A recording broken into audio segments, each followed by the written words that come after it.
लेकिन ये नंबर का खेला कब हो जाता है वो बेहतर जानते हैं। हरियाणा में राज्यसभा चुनाव की बात करें तो कांग्रेस के लिए हमेशा चुनौती रही है, सिर्फ एक बार दीपेंद्र हुड्डा वाला चुनाव छोड़ करके 6 साल पहले की बात करें तो। और अब अगली जानकारी की अगर बात करें तो निर्दलीय नामांकन करने जा रहे हैं।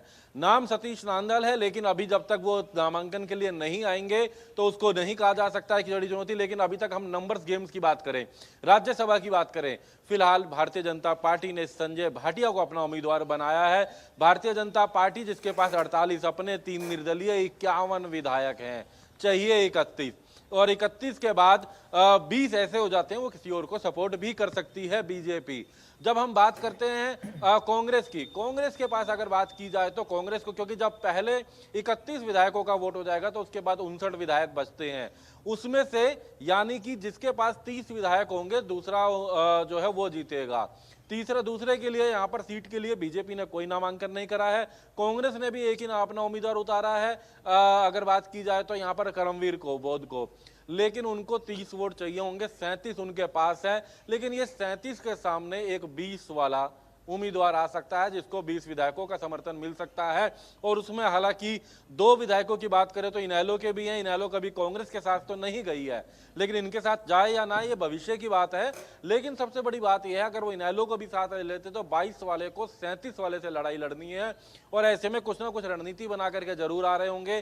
फिलहाल कुछ देर का इंतजार है और इस इंतजार के बाद ये खेला, यानी कि एक बड़ी रणनीति, एक बड़ा ही इंटरेस्टिंग अगर कहें तो हरियाणा का राज्यसभा चुनाव हो सकता है। क्योंकि फिलहाल जो परिस्थितियां अभी तक हुए हैं, नामांकन एक बीजेपी एक सीट पर कांग्रेस, यानी कि सीधा सीधा चुनाव जाने की उम्मीद। लेकिन क्योंकि तीसरे का भी नामांकन तैयार था, सतीश नांदल का नामांकन तैयार है, भरना बाकी है।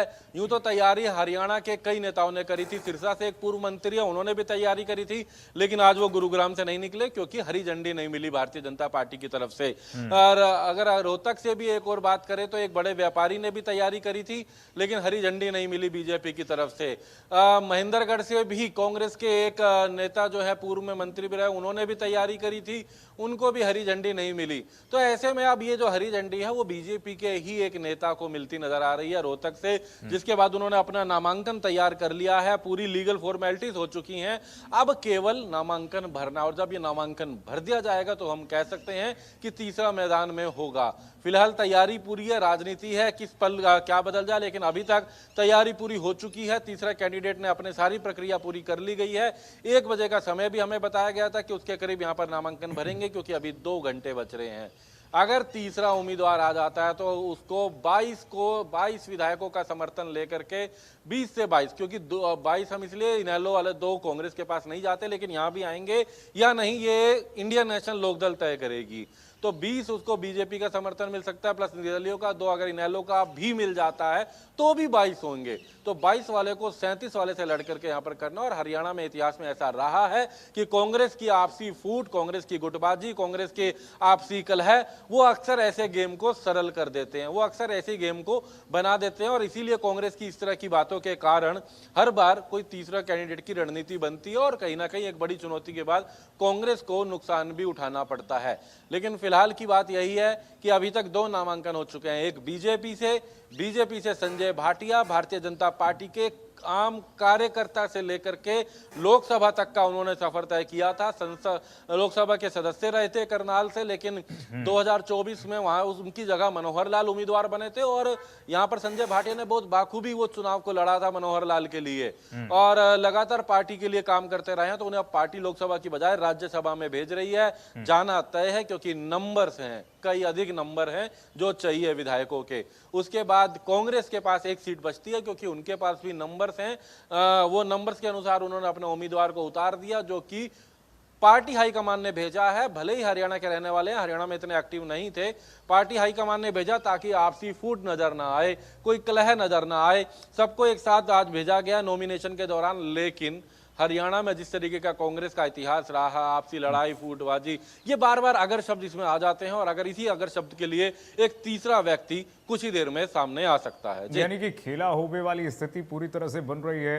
दीपक, हम कहें इससे दरकिनार नहीं करना होगा। जो परिस्थिति आप बता रहे हैं, जो जिक्र आप कर रहे हैं कि खेला हो सकता है, 22 वाले को 37 से लड़ना है, यानी कि हम कहें बीजेपी विन विन की सिचुएशन में हर तरफ से और सिर्फ आप देखिए कि 37 सीटों पर पूरे देश भर में 10 राज्यों में चुनाव हो रहा है। ना सिर्फ हरियाणा का ये राज्यसभा चुनाव का दिलचस्प है, बल्कि आप देखिए महाराष्ट्र भी इस वक्त अहम मोड़ से गुजर रहा है, बिहार में उधर खेला उबे हो ही रहा है।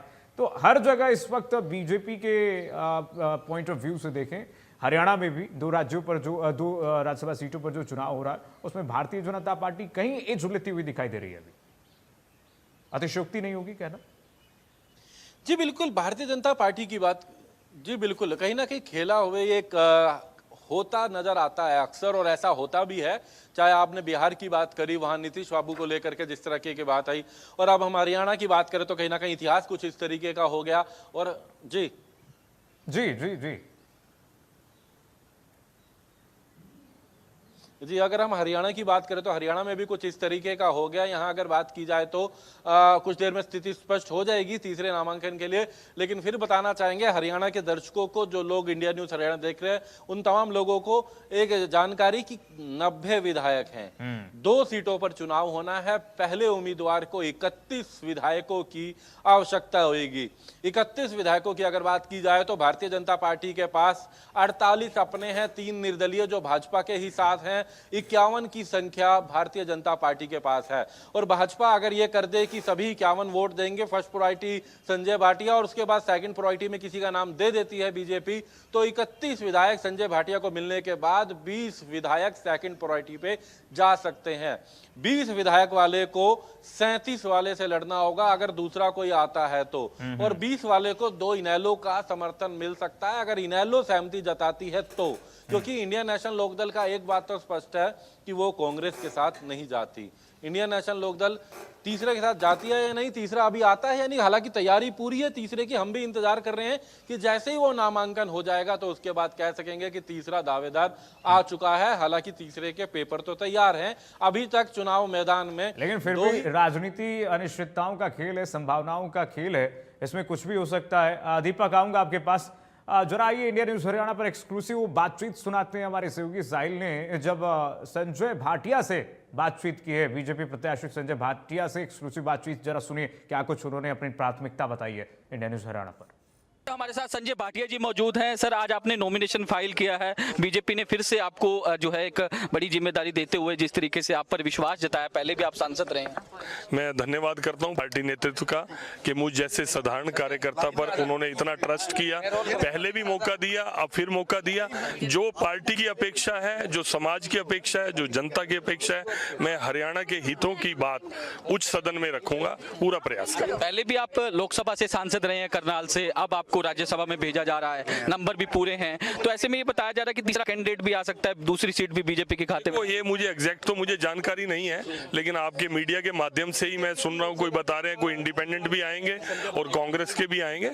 सबका स्वागत है, सबका। प्राथमिकता क्या रहेगी? प्राथमिकता हरियाणा के हितों की बात मैं उच्च सदन में रख पाऊं, ये मेरी प्राथमिकता। बिल्कुल, संजय भाटिया है हमारे साथ। संजय भाटिया थे, एक्सक्लूसिव बातचीत इंडिया न्यूज से की है। साफ तौर पर कहना है कि पार्टी ने मुझ पर विश्वास जताया है, मैं पार्टी हाईकमान का धन्यवाद करूंगा। और पहले भी संजय भाटिया करनाल लोकसभा से सांसद जो है वो रहे हैं। वीडियो जर्नलिस्ट इंदर के साथ साहिल रुखाया, इंडिया न्यूज, चंडीगढ़।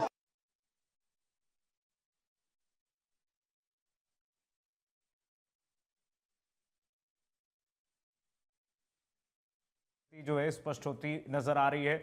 संजय भाटिया से हमारे सहयोगी साहिल बातचीत कर रहे थे, एक्सक्लूसिव इंडिया न्यूज हरियाणा पर आप सुन रहे थे, उन्होंने अपनी प्राथमिकता जताई है। चलिए दीपक के पास एक बार फिर से चलेंगे। दीपक, अब आइए जरा चर्चा कर लेते हैं कि दोनों प्रत्याशियों के राजनीतिक सफर के बारे में। अगर हम देखें करणबीर बौद्ध को, दीपक, तो उनके पास राजनीतिक उतनी अनुभूति नहीं है, उतना एक्सपीरियंस नहीं है करणबीर बौद्ध के पास। हालांकि सरकारी कर्मचारी रहे हैं, सरकारी अधिकारी रहे हैं, एडीओ के पद पर रहे हैं, लेकिन अगर संजय भाटिया को देखें, लंबे समय से राजनीतिक सफर तय करते आ रहे हैं। एबीवीपी से शुरुआत करते हैं, कॉलेज के टाइम से एबीवीपी से जुड़े रहते हैं, उसके बाद 98 में बीजेपी में महासचिव बनते हैं और उसके बाद धीरे धीरे वो आगे बढ़ते जाते हैं और कभी पीछे मुड़कर नहीं देखते हैं। तो कुल मिलाकर के हम देखें, संजय भाटिया का ऐसे भी पलड़ा भारी नजर आ रहा है। दीपक जी बिल्कुल, इन पर आप अगर बात करें, एक बार चर्चा करने से पहले एक लाइन जरूर बताना चाहूंगा कि इस वक्त हरियाणा के एक निर्दलीय विधायक के आवास पर सतीश नांदल मौजूद है, जिनकी हम बार बार चर्चा कर रहे हैं कि उन्होंने फॉर्म तैयार कर लिया है। उनके साथ में कुछ और दो निर्दलीय विधायक भी मौजूद हैं, कुछ भाजपा के नेता भी हैं। वो कुछ देर के बाद आ सकते हैं यहाँ पर। अगर बात करें तो विधानसभा में जहां तक हम बात करें, अब बात कर रहे थे हम आगे दो सदस्यों की जी। इनमें एक सबसे बड़ा बात बीजेपी की बात की जाए, संजय भाटिया। आपने जिससे कि बताया, एक आम कार्यकर्ता से वो व्यक्ति इस पद तक पहुंचे, लोकसभा तक पहुंचे थे। लोकसभा से पहले उन्होंने पार्टी में महासचिव से लेकर कई विभिन्न अलग अलग पद निभाए। पानीपत के रहने वाले हैं, करनाल लोकसभा से, क्योंकि पानीपत करनाल। दीपक बने रहिएगा, आपके पास आऊंगा। थोड़ी हलचल तेज हो गई है, साक्षी के पास चलूंगा जरा। साक्षी, क्या अपडेट है? जी बिल्कुल, देखिए आपको बता दें कि जिस तरह से विधानसभा में हम आपको अपडेट दी है कि कांग्रेस और बीजेपी के कैंडिडेट्स ने अपना जो नामांकन है वो फाइल कर लिया है, और अब तीसरा कैंडिडेट जो है उसका इंतजार किया जा रहा है। अब तक हालांकि बताया जा रहा है सूत्रों के बारे से कि अब से कुछ ही देर में वो विधानसभा